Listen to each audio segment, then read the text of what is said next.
Dalam hidup ini, banyak perkara kebaikan yang boleh kita lakukan. Kita tiada masa untuk bersengketa, tiada masa untuk menceritakan hal orang lain, tiada masa untuk berhasad dengki.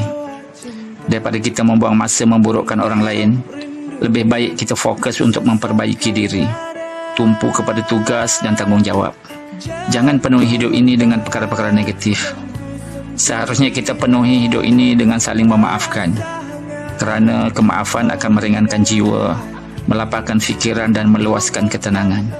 Pilihan pada diri kita sendiri. Wallahu a'lam.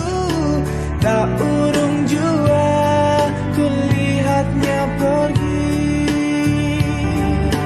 tak pernah ku ragu dan selalu ku